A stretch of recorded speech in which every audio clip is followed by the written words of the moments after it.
Good evening, everybody. Can you hear me okay? I'm Paul. I'd like to welcome you all to this next edition of the AI Meetup Group. I think it's about the 8th that we've had here, at least. I'd just like to say a few words about it, really, what we're trying to achieve, and in the same time, thank a few people. So, leading up to the COVID crisis, this whole area was like there were 3 or 4 events per night that you could go to. Google Campus was still open, and there were lots and lots of other places where you could go to meetups.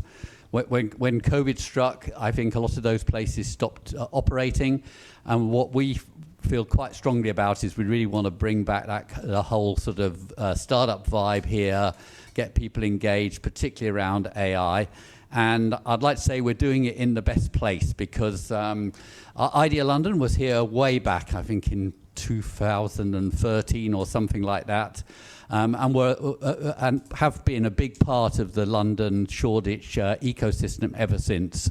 And so this is a place that's currently operated by Wilby Labs and by UCL Engineering, so quite a lot of clout behind it.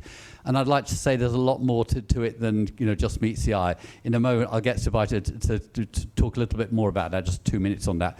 I'd also like to thank that we've got a main sponsor who are not here tonight, but they've been supporting a lot of our program called Vulture. That's VULTR, not the bird. And they're I think the fastest growing independent cloud provider anywhere. They've got something like 46 data centers across the whole of world, and they've just had $330 million investment from various partners, and they're growing very, very fast. And I just want to mention, because they are very startup friendly, they're very open source friendly, and so on and so on.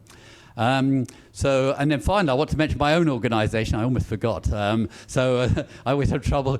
KXSB. So that stands for King's Cross Sandbox.org. And what we're doing is we're helping open source projects. We're a platform. We've just run something called London, Paris, Berlin 25, which was a multimodal AI creative hackcelerator across those various destinations. And it was a massive success. And we were actually supported by organizations like Mistral, Hugging Face, Vulture, who I've already mentioned, AMD, really like a who's who of people were behind that initiative, and we were able to provide prizes to winners in terms of both cash and GPUs and cloud and all the rest of it. I say this because we've got another one coming up, and so the next one is going to be agents and robotics. You have to join the platform, kxsb.org. It's free to join, to watch the latest news come up on that. And so anybody who hasn't got that straight away, grab me in the networking later on. Anyway, just want to hand over very quickly to Sabita, who's going to just say a few words about IDEALondon. Thank you, Paul, and welcome everyone to the IDEALondon space if you haven't been here. I'm Sabita, and I run the community here, so working with Paul and a few of other amazing events that we host here. We have a special offer to give to our audience today. So we are a co-working space, and we're giving everyone 1 month free for July if you sign up before the end of the event. So feel free to catch me before you go, and I'll just need to grab your email, and that's about it. Yeah, and just to reinforce that, fantastic facilities up there that you don't normally see just by coming to an event like this, but it's a full-blown co-working space, and as I say, it's supported by UCL and Wilby Labs. Anyway, thank you very much. Okay, on to the main event now. I'm going to hand over to my panelists now. I'm going to get each of them to introduce themselves in a couple of minutes, say a little bit about themselves, and say what they're working on. Enrico. Hello, everyone. I am Enrico Mariconti. As you can easily guess by the name, I am Italian, and I'm saying it mostly for the visuals because I will move a lot my hands. I am a lecturer, assistant professor in the Department of Security and Crime Science at UCL. It's a department that is voted to a different approach from original criminology, for which a computer scientist by background like me is part of it. And I work mainly on the use of AI in cybercrime, cyber safety. Not just that, also forensic evidence interpretation, physical forensics. But that's side with respect to the topics of today, where it's cyber harms and cybercrime are my main expertise in place. So yeah, both the sides of learning as well as using machine learning and AI on these topics. Thanks, Enrico. Over to Sandy. Hi, everybody. My name is Sandy Besson.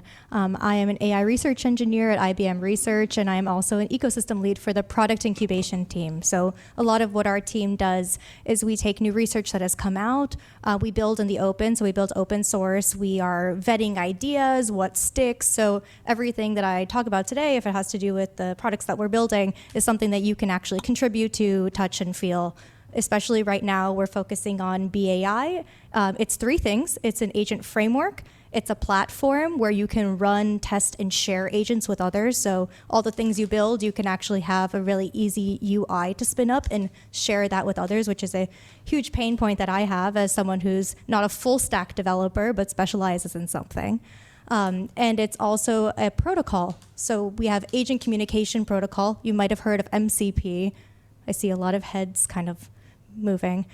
We have something called ACP, or Agent Communication Protocol, that allows agents as microservices to communicate with other agents. And I think we'll get more into that when we talk more about security. Oh, also, if you're interested, we just had a if you want to get hands-on with any of this, we just had a deeplearning.ai course launch yesterday on ACP. My name is Fedor, and I've been building AI applications a lot over the last 10 years. I run an AI consultancy company. Some of my clients include Sky Telecom and Oxford University and many, many startups. I also did consultancy projects for some cybersecurity companies in the United States. And also I run PyTorch Meetup, where we present different ideas about what new technologies are getting introduced in PyTorch and how it can be used, including the cybersecurity ones as well. So yeah, very happy to speak here today. Tom. Thank you. Hi, I'm Tom. Do I need the microphone? I feel like my voice is pretty loud anyway. Right, sorry. Yeah, so I feel like I'm the imposter in this room. My background is more cyber than AI, so if I start going deep on the cyber stuff and everyone's eyes glaze over, someone just raise their hand and tell me to shut up. I'm currently the co-founder of a startup, and one of the products that we're building out is security for AI models.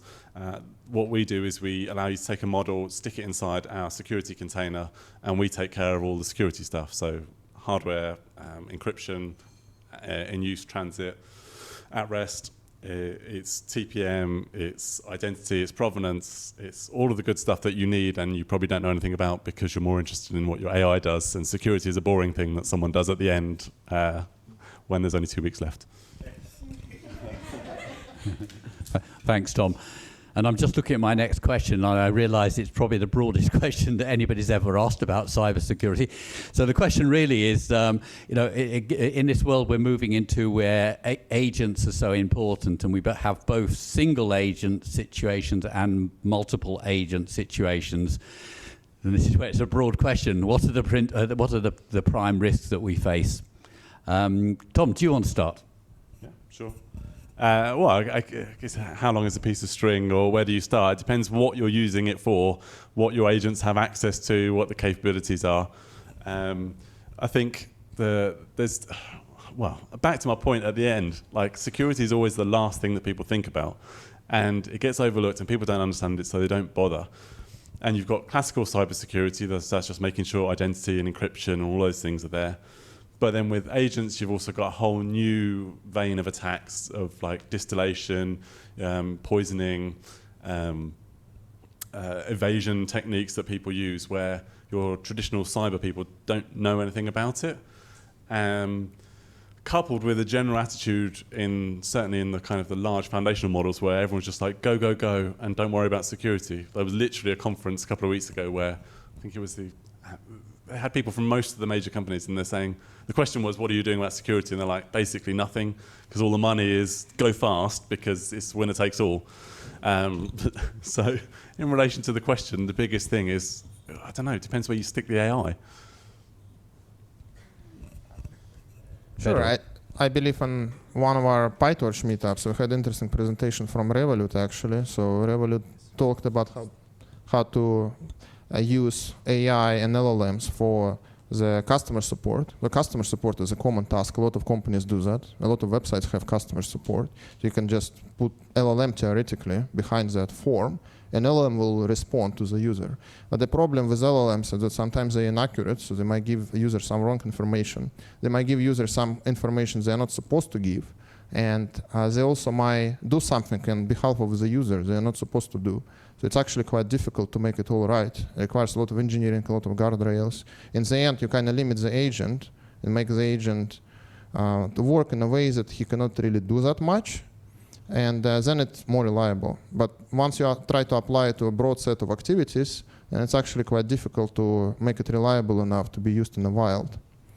And another big application of agents in cybersecurity that I see is agents that will scroll the web, including the dark web, try to find some illegal activities happening in there, and report it to the authorities. Here you also have a human in the loop, so agent might report something, but the agent will not make any actions affecting anyone directly. It will just report some information that he found to the humans, and humans will make the decision. So yeah, a lot of the problems are going to be mitigated by having human in the loop, but as LLMs are getting better, we might be at the point where agents would actually be truly autonomous. Just to kind of put a bit more depth into the question for Sandy and Enrico, is there a risk that because with multiple agents that an issue gets magnified? You know, I feel like there could be a problem at the first point of contact with humans, and it could just go out of control. Sure, yeah, I'm happy to. I was going to break the queue, and so we could skip around. But to answer the first part of that question, I think the biggest risk for agents is humans. And Jan LeCun has a great quote, and I'm probably going to butcher it, but it goes something like, the biggest threat to AI is people.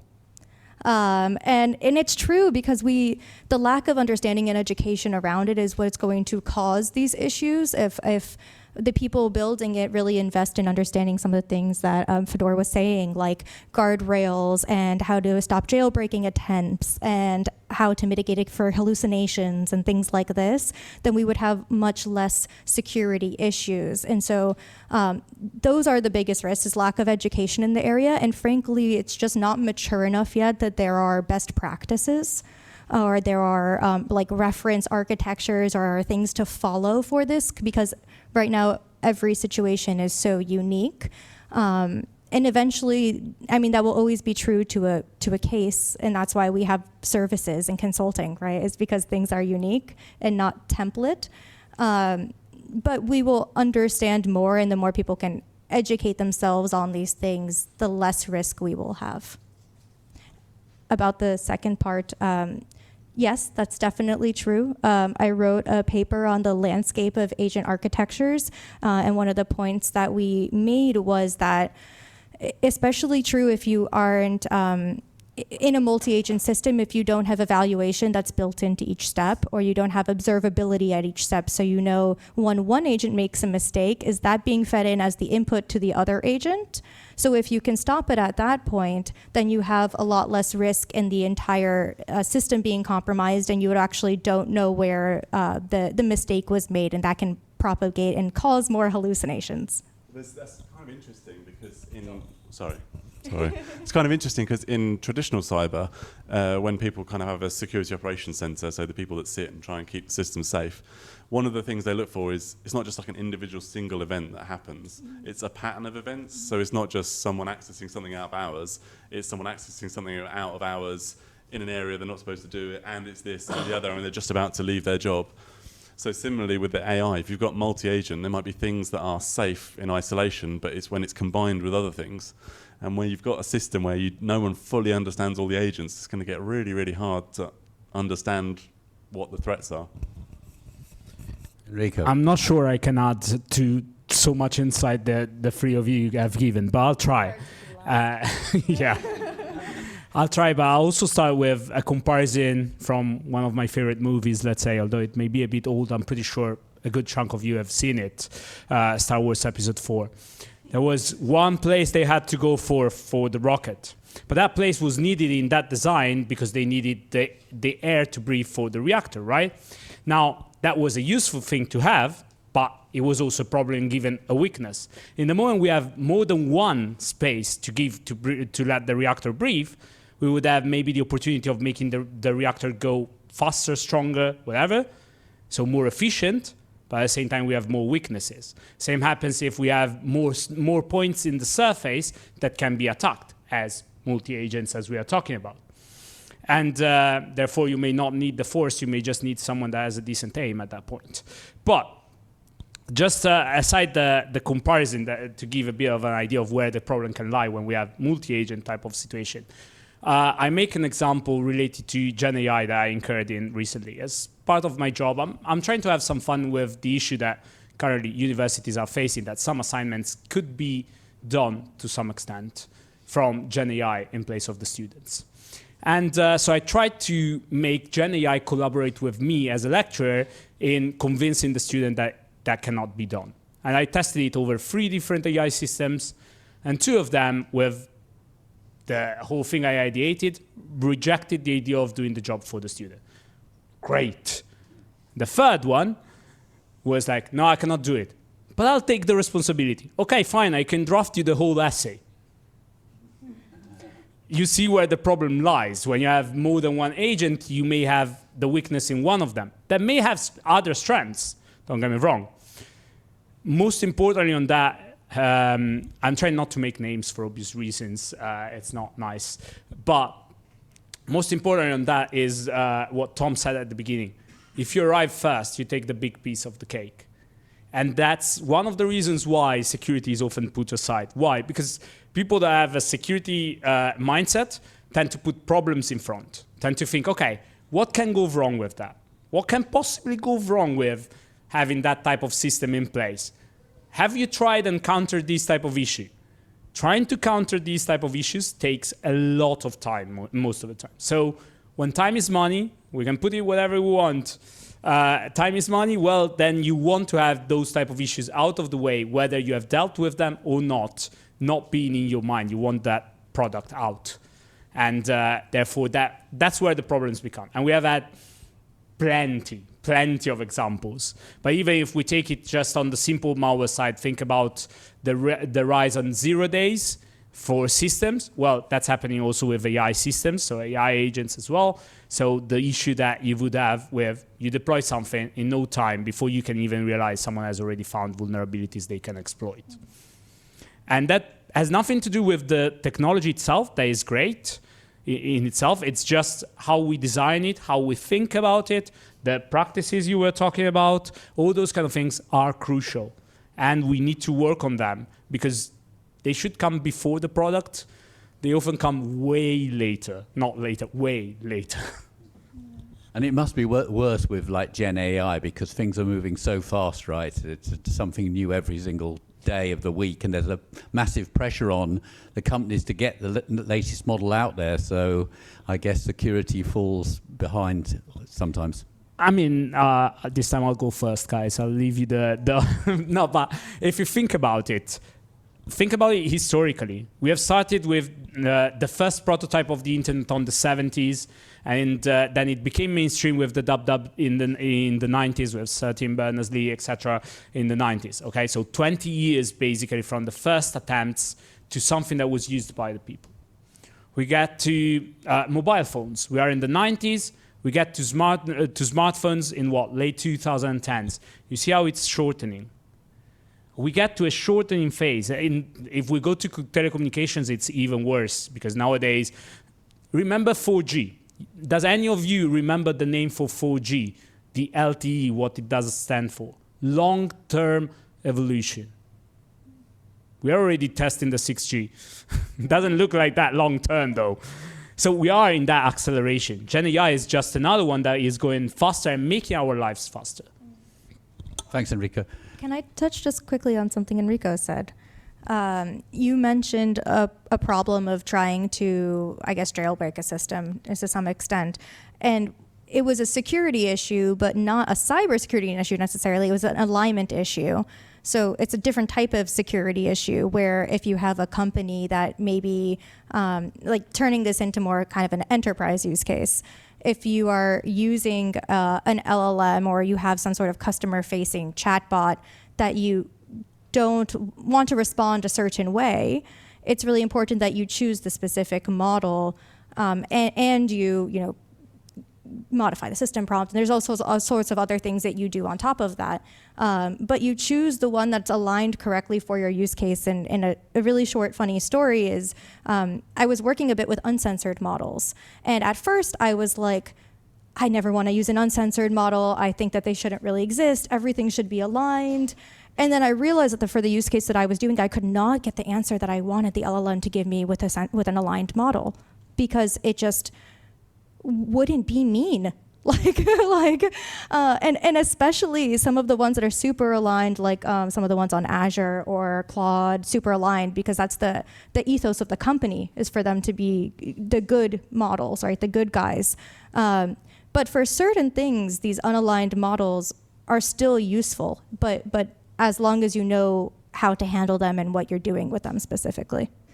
Sandy, you can't do art with censored models. It's absolutely impossible. I've tried because almost anything you might want to do in art is like, paint me a nude or whatever. I just want to say, when I've tried it, it's always worked for me. I don't know what prompts your phone. Well, I'm coming over to you next anyway, Tom, so I'll put you on the spot. I just want to, you're the one in an actual startup doing, trying to combat some of these issues. I'm just wondering, what's the process that you go through? Is it, first of all, is it a process or is it technology?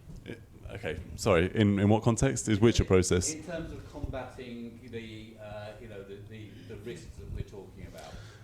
So, I guess the startup, what we do is really, like I say, more based on classical cyber, but it's recent evolutions in hardware. So the things that we're applying are post-quantum encryption and hardware encryption. All that stuff is not really AI itself. We can protect an AI model in that you drop an AI model in.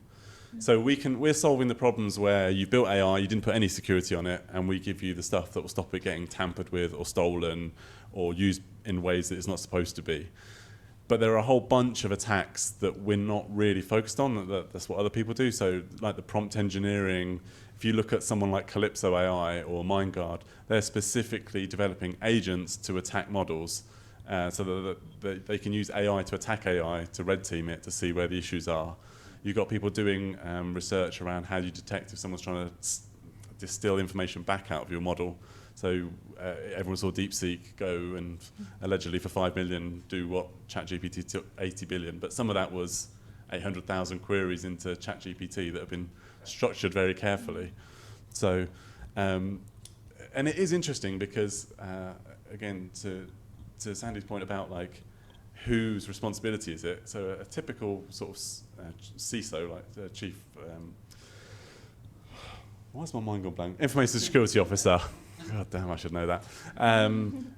Has had his whole career going through identity, encryption, all of this stuff. Doesn't know anything about the kind of prompt injection attacks. You can learn a bit, but it's not in their DNA. And how do you defend against it? Well, you need someone that sort of lives and breathes that kind of stuff. And yeah, obviously, like any problem, loads of startups are springing up to deal with it. Yeah, I mentioned a couple. There's a whole interesting bunch out there, but it depends what problem you're trying to solve. Sorry, I'm sitting on the fence here. Like, give me some more specifics, and I'll tell you. Who wants feathers? Yeah. Actually, just wanted to add some information regarding the previous topic we discussed.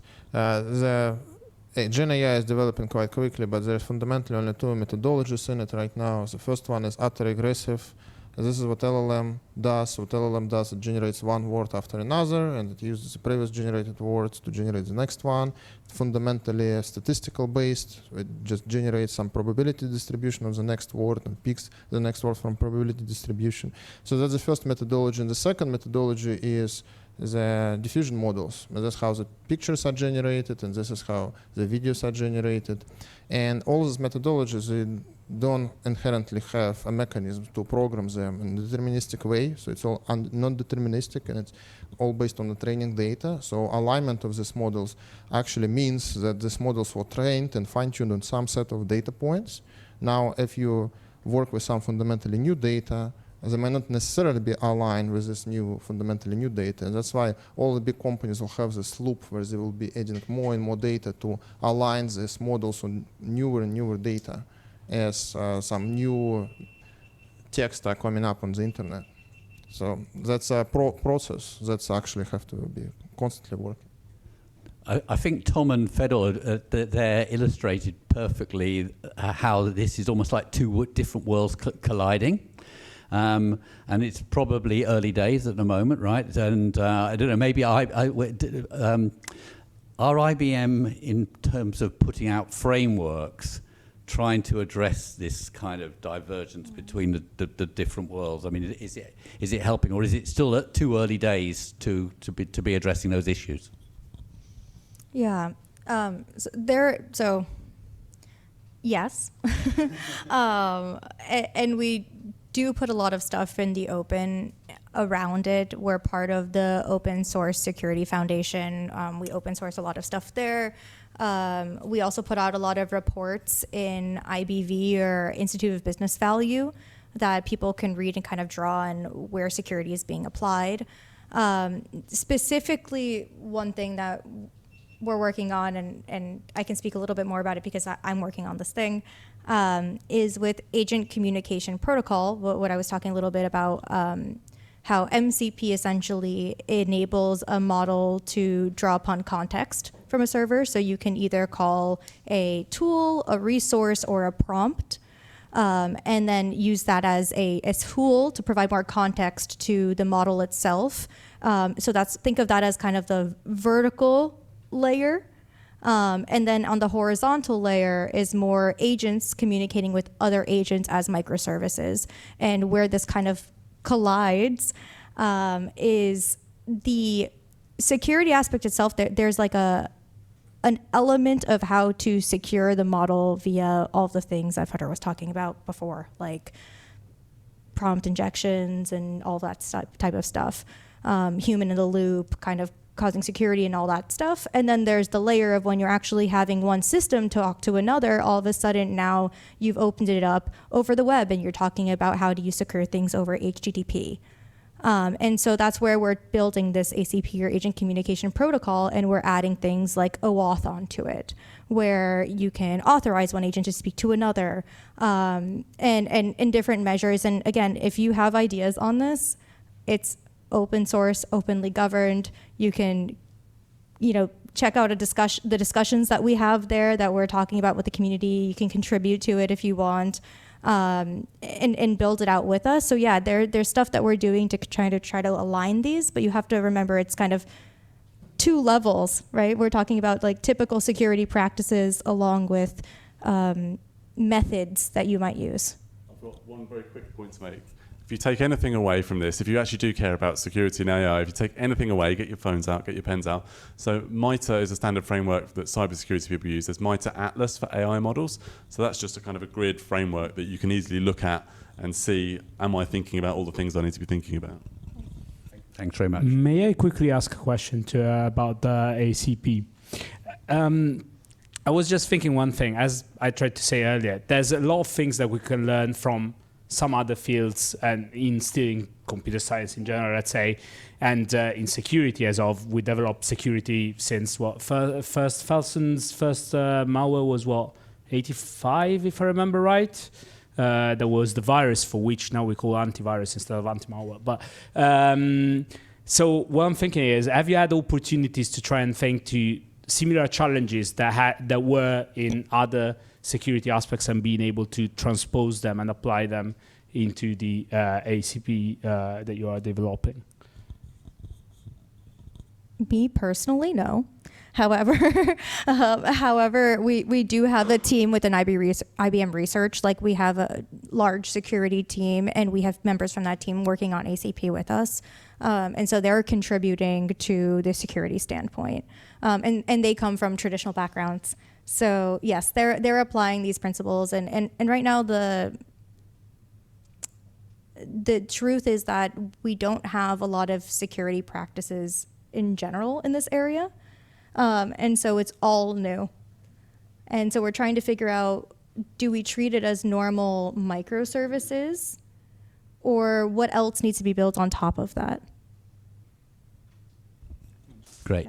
Okay, look, I'm going to direct questions rather directly because of time, and I just want to make sure that I give you guys a good, like, 15, 20 minutes of question Q&A. So, first of all, Enrico, you mentioned really that security is like a cost rather than like a revenue driver. So, as a researcher, first of all, what's the funding environment for you and for other researchers in this space at the moment? Good, medium, or bad?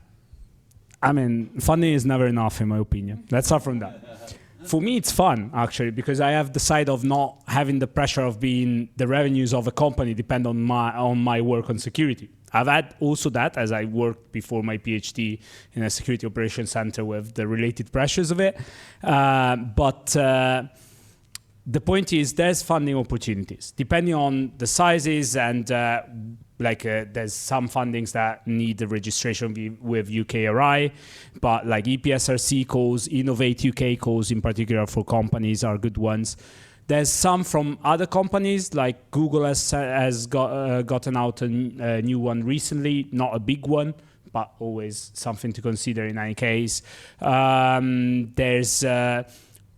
not sure how it works, thanks to Brexit, about the EU calls for UK companies, so I can't really help on that side. There's some governmental organizations as well. Sometimes the Alan Turing Institute has some, but another one that has currently some calls out as well is the AI Security Institute. They slightly changed their name.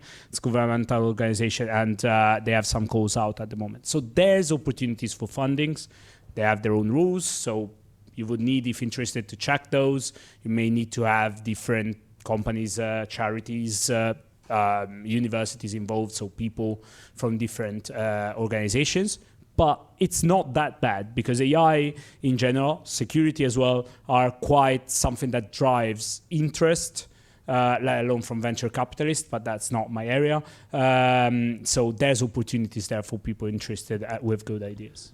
That's a good segue into Tom, really, because I want to ask the same question about funding and how it looks from more a startup perspective. Yeah, so it depends where you are. So the US is obviously the place to be for funding. I think there was just a recent report where the US had raised 7 times more funding for cyber funds in the last year than the rest of the world combined. So, and if you are doing a startup and you are looking, you get better terms in the US. The VCs give you more favorable terms. UK VCs more risk averse. They want you to be profitable quicker. They're not so ambitious. Americans are kind of go big or go home. They want a unicorn. They want a $10 billion company. UK VCs are a bit more timid, and they try and box you in. There are support groups for startups or support accelerators and funds here. We've got some funding from the Ministry of Defence have one, so Defence and Security Accelerator. We've got some funding through there. There's slightly better chances with that than, say, Innovate. I think DASA is about 25% chance, whereas Innovate is somewhere about 5% chance of getting anything. I was saying earlier, it's the follow-on funding can be a bit challenging. Like, they'll give you 150 grand or something up front, but then if you want to then go out into a project and actually deliver stuff in the real world, then it's not really joined up and it's a bit hard to do. Companies, in terms of actually going out and selling to companies, companies, even big companies now, are a bit more open to working with startups. They know that a lot of the interesting ideas come out of startups rather than big companies, so there's more appetite for that. I agree with the point earlier about, security is not something that's sexy and doesn't drive money. So with what we're doing, one of the things we do is we can protect people's IP. So if you deploy a model, you want to deploy it into your customer's site, you don't want them to steal it. that's actually easier sell for us because you're selling to their salespeople rather than their security people. So you're kind of going, well, if you buy us, then you can sell stuff. So there's instant money. Whereas if you sell security, it's like, if you buy us, you might not, have all your data stolen, or your critical national infrastructure might not just shut down, which, we'll do that next quarter or next year or something, which is what often happens. So yeah, that's my 2 cents for it. Thanks, Tom. And to Sandy, I mean, what can IBM do to help both groups, i.e. the institutional researchers and the startup world in open source as far as this is concerned? I fear I might just repeat what I've said. But no, I won't do that. But I'll make it brief if I do. But I think we open source a lot of things, particularly in research. So definitely take advantage of that. There's giant teams of people that are, well, sometimes giant teams, sometimes quite small teams, you'd be surprised, starting these things, putting them out in the open. But they're things that they've started for a reason. They've either met needs that we have, or we see a gap in the market, or we want to meet the needs of others, right? So contributing to these things, reading the studies that come out, it's free information for you to take and either provide to your investors as backing for why you should raise money in this space, free research that's been done for you. And then, of course, that we do acquire companies, but that's a whole nother, beast. I'll do a quick plug for ourselves for KXSB, because the idea there is that you put your pre-competitive open source project on the platform, and then we go to Sandy and ask her for support and other people. So we've designed that platform really to get support from people who have deep pockets and give it to people who have shallow pockets. So there's a good incentive to join. That made me remember I'm supposed to plug the Laboratory for AI Security we've just finished with. So that's a government where they're trying to bring in academia, industry and startups together and get that make the UK a hub for AI security. And they're trying to join you up if you're a startup with companies that are doing that, or if you're a company, they join you up with startup and academia. So it's a good place to go. It's got a lot of interest from sort of some very senior people in defense, security, industry. So yeah. That was a good plug. Look, I think we'll just take a break from the panel for a few moments and just first of all see whether there's anybody with a question at all.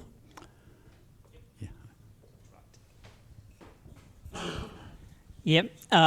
Thank you for the event. I really appreciate it. I love such events. Good talk. I want to talk about my application and my house. So we are getting a lot of requests, ton of requests. We decline it, we block it because of a lot of threats, We are using a lot of services. AI is coming. I'm sure it will be. It will help to us to understand more some patterns or something like this. And this is so expensive, to protect our infrastructure and software. Let's see what's going on with my house. This is real world, I don't see the same situation. So nobody tries to open my door, and behind my door, I don't have a lot of services, AI and other stuff. And I think this is the main reason, because we can recognize the person. What do you think?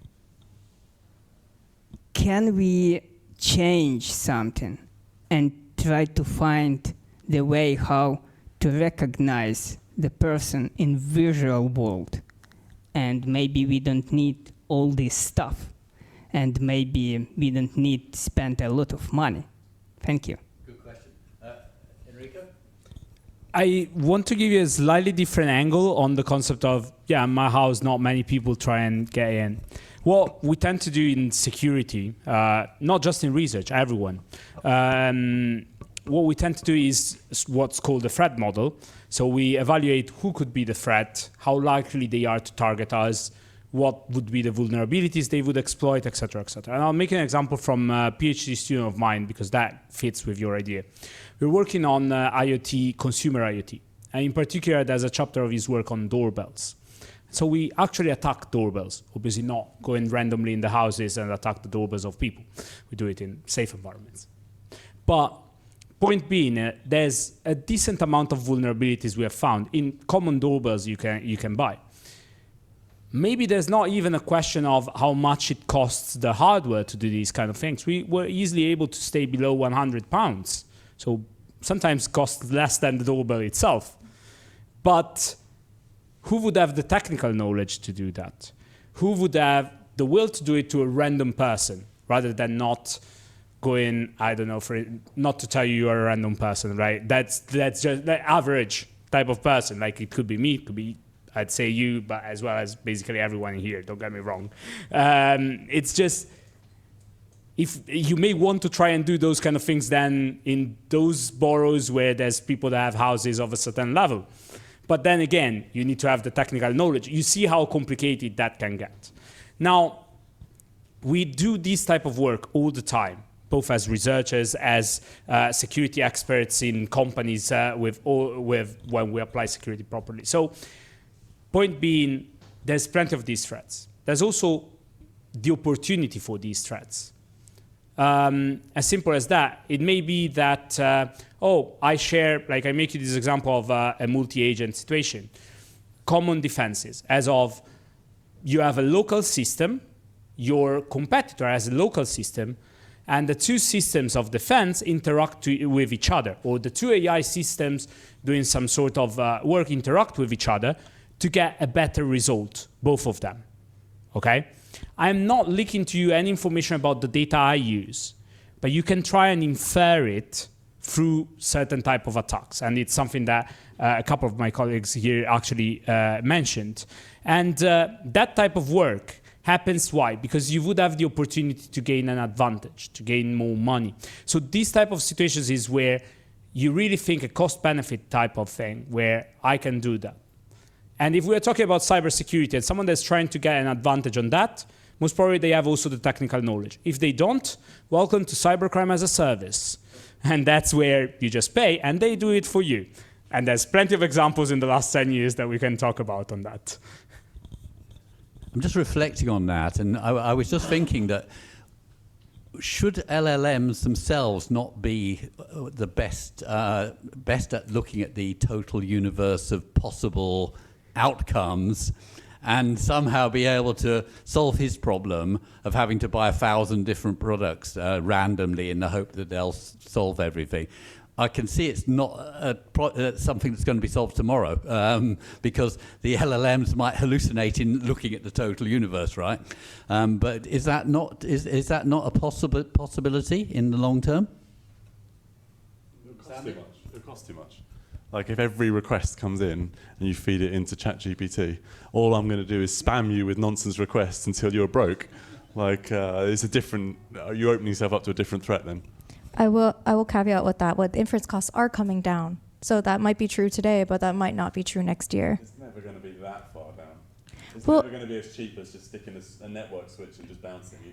Let's not forget that Altman said that 6 ChatGPT requests are a Teaspoon of water. Yeah, that's true. There's definitely environmental impacts as well.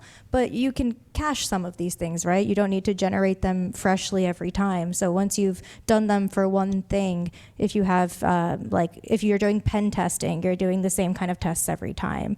If you're doing QA, you might have a type of QA tests that you do on certain types of products. So you're right, it's too expensive to do for everything. But it is being done, and it's one of the biggest use cases is how do we use LLMs that generate code very well to try to red team these systems. I think this is a good discussion for the networking in a few minutes. But anyway, we've still got more questions. You need it because we need to be able to hear you. Oh, okay. And by the way, everybody, we are recording this in case you haven't noticed the big camera. Okay, so I've recently been building a lot of apps, AI generated, and it's scary when I see how much stuff is injected by the AI, which is not related to me. I'm talking API keys, somebody else's API keys, God knows what, it's horrific. But I've been deploying a lot, I don't have a team, so I'm doing everything myself, front-end, back-end, DevOps. And I've launched about 5 products, and then I started looking at my Nginx logs, and I was horrified at the abuse that was coming in. And I know you can pay for services and firewalls and God knows what's in front of it. So I sat there and I thought, well, why don't I build an AI agent that reads my Nginx logs, chunks them, summarizes them, finds patterns, and then it creates, using GitHub Actions, it creates pull requests, well, it creates pull requests and says, hey, these are my recommendations, do you want me to do them? And then it will directly go in and modify my Nginx settings. It was pretty cool. It was really cool. And now I actually use the AI agent to do all of my security because it's a lot better than I am, which is a little bit concerning. But that wasn't my question. So yeah, as a result of me going on this journey, I've learned a lot, mostly how much crap or how much private information I was giving AIs. And of course, I asked an AI, how do I fix this? Because this is wrong. I am literally passing private information to an AI so it can sit there and learn all of this stuff about these leads which I'm researching. So that took me down the vector database and embeddings. So I guess my question is, what is the best way to do it, the right way to do it? The right way to do it is to use like a privately running LLM, and a lot of companies do that. And there's a lot of very good LLMs these days as well. You can run privately. If you have a lot of GPUs, you can run DeepSeek models. You also can run Gemma models if you have less amount of GPUs. It's of course it's expensive, but another thing that you can do if you don't want to pay for GPUs, you can use like third-party providers who by their structure will not be able to accumulate a lot of data, so won't be able to take a lot of advantage of it. So if you let's say you send all the data to ChatGPT might use it, but if you send the data to Together AI, since they have less amount of data, it's much more difficult for them to use it in a meaningful way. So you can actually work with small providers who will provide a serving solution for you. There are a few companies like this. There's Together AI, there is Fireworks AI, and there are a few others as well. You can also rent GPUs, like on Lambda Labs, on Vast AI, and there are other sources as well. You can self-host the LLMs. And yeah, costs are coming down because GPUs are getting cheaper, especially previous generations like A100 are getting cheaper. So you can self-host. You can also run a vector database, which there's a lot of solutions, pretty much a commodity right now. There's a lot of open source you can run. Just put data in it and automatically get the results from it. And but of course, it still costs a bit of money, so there is trade-off. And yeah, the reason why a lot of people use OpenAI is because it's often cheaper. Well, one thing I'll just add is you mentioned a lot of companies, and I agree with the thing. First, host it if you can. If you can't host it, then I don't know if it's true for personal use, but it's true for business use. I'd look into the terms, and this is not a plug for Microsoft. I don't work there. But they have a part of their terms is they will take responsibility or account if anything is leaked. And they self-host the models themselves. So you're not hitting the OpenAI inference, you're hitting Azure OpenAI inference. And so there's a little bit more safety in that. So, sorry, you have I do know they're not very secure because the British government doesn't allow them. fair. Well, it depends like what kind of attack vector you're talking about. Like if you think that you want to be secure from national security agencies, that's not something that you can easily achieve. That's the only way you can achieve that is by self-hosting it. But then if you want to be secure, let's say from someone who want to steal your data, for some bad actors, maybe you're afraid that the company that you send data to is going to use it in some bad way for you, then you should probably work with companies that have the right terms and conditions for you. And the Azure OpenAI has better terms and conditions than, let's say, vanilla ChatGPT, so you should consider that as well.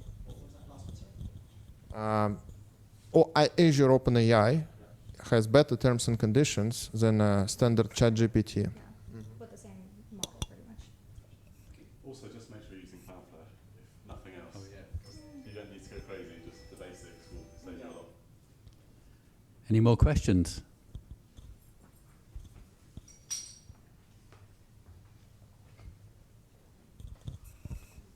Yes, hello. I was interested in your mention of prompt injection attacks. Do you think they're just like a modern day equivalent of SQL injection attacks, or is it more pernicious than that?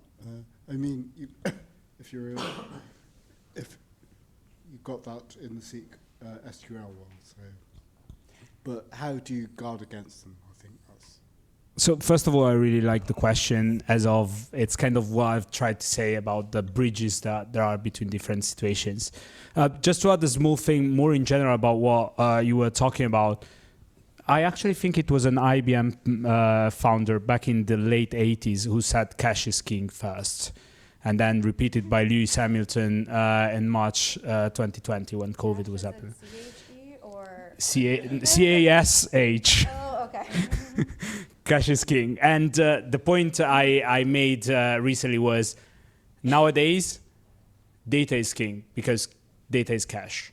And that's kind of the point of, you said rightly so, I'm worried about how much data we give away and these type of situations. And there were great answers about what to use to limit that type of issue. Now, going back to your point, there are definitely similarities. There's different scopes, as oftentimes it's not, like SQL injections were often used to access data that was hosted there. In the case of prompt injection, depends, but it may be more a question of overruling certain situations. And the similar aspects that are in there, like one of the main defenses there is sanitization of the inputs for SQL injections back in the day, so not allowing certain characters to be used or sequences of characters. There's similarities on how certain prompt injections are managed. And so there's things we have probably learned from back in the days with SQL injection in trying to avoid the jailbreaking made by prompt injections. There's also differences. It's important, I think, I see the parallel, and I agree with your point in the question. I think that it's important to see the parallels, to see what we can import, to say it almost in programmers tools, to import from what we have learned from the experience. But also, yeah, learning from history as well as seeing the differences in order to not go just on the same solution and thinking that that will be fine. Because there's always similarities and differences. I was going to add, sorry, I think it's an order of magnitude more complicated, because you couldn't do a SQL injection and then at the end go, and if you don't do it, I'll kill myself, and override like the guardrails. So you've got, and you can't do it in Morse code or switch to Swahili and trick it. So all sorts of things, because we don't understand fully how they work, we're really hard to close every avenue off with the guardrails. Can I mention something quickly? Okay. And maybe Fedora, you can add to this a little bit. This is your realm as well. But there are, in respect to the second part of your question, where it's like, well, how do you actually protect against this? There are quite a few methods, a couple simple ones that I think are key, because we have a lot of things coming out now where there's a lot of fine-tuned models or specialized LLMs that are meant to protect against prompt injection. So you can either insert them kind of at the beginning of the pipeline, so before an input comes into the system or the language model, and then at the output as well. We don't need a prompt injection in the output, but you can put guardrails at the output as well. But there's a lot of approaches that you can also take that are a little bit more simplistic, that have been around longer, and they're still AI. They're still like for instance, you can use typical classification models or linear regression that are trained for your specific use case that are a lot cheaper to run. You don't have to run all these inferences to the LLM and can work just as well. So there's lots of methods, but don't get just caught up in the AI hype that the LLMs will do it better. Yeah. Do we have I think a final question?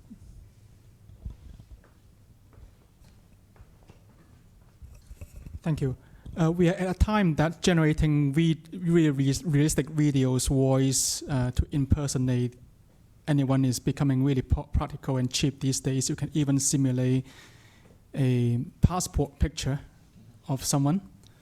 Does that mean that all this, ID verification has been made, obsolete?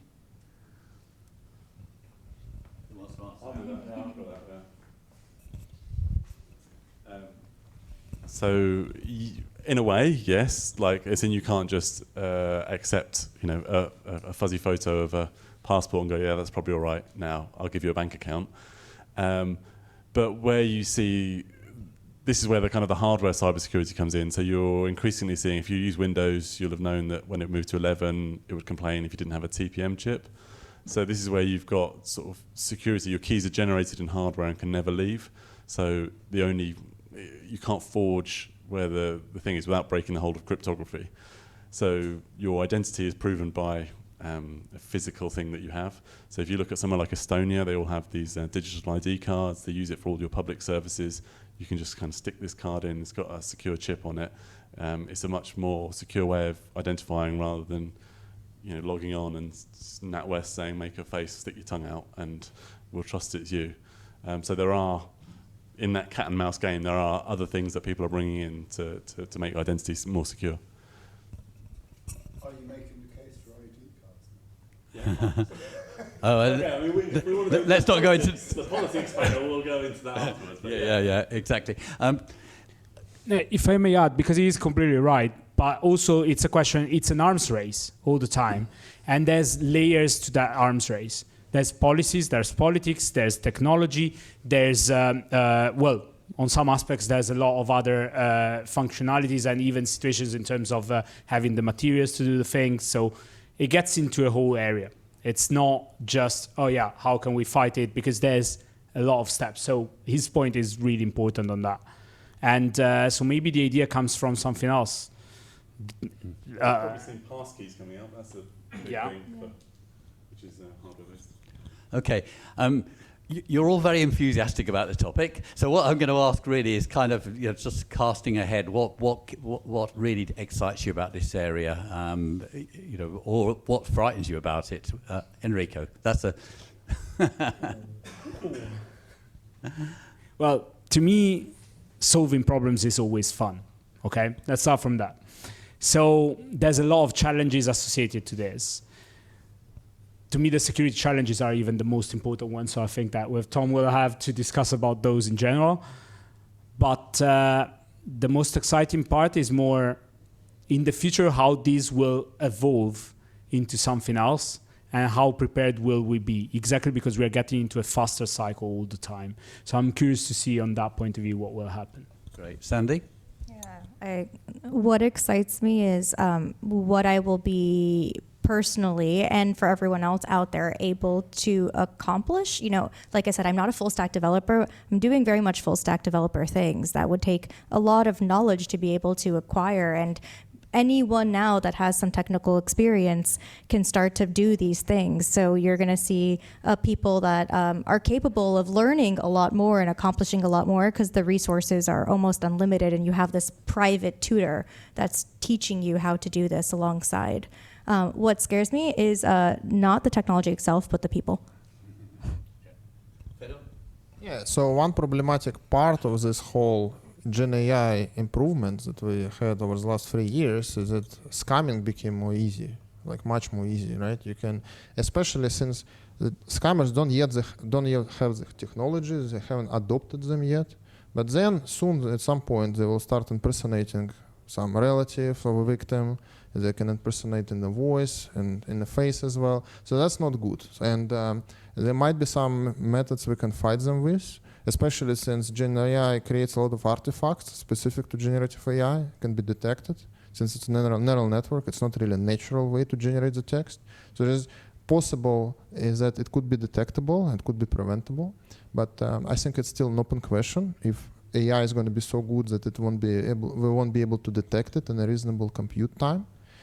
And the good part of it is that we all know that Gen AI unlocks a lot of economic value and learnings, that people can just go and ask ChatGPT different questions, and also automates a lot of mundane tasks and otherwise people will have to do. So that's a good part. Thanks, Fedor. AI apocalypse. That's the thing that keeps me up at night. I don't know. Like it just seems there's an awful lot of. Nice to end on a good. Yeah. No, there's so many things that it can be useful. When you look at like AlphaFold or whatever, where they've gone and they've done all that genomic stuff, and it's like, whoa, this is wild. But then you see that the real money is just going to some fairly sketchy people. So I hope that they work out the kind of the governance and the policy side of things to keep us safe, because otherwise it's just going to be 10 tech trillionaires living in towers fighting each other with autonomous drones, and we're scrabbling around in the wastelands. Sorry, you said a positive note. You've given it a good reason to go and get a drink. So everybody's welcome to join us upstairs. I think we've got drinks and pizzas. But well, first of all, I'd like to thank you for listening, and I'd really like to thank my panel here. So thanks, everybody.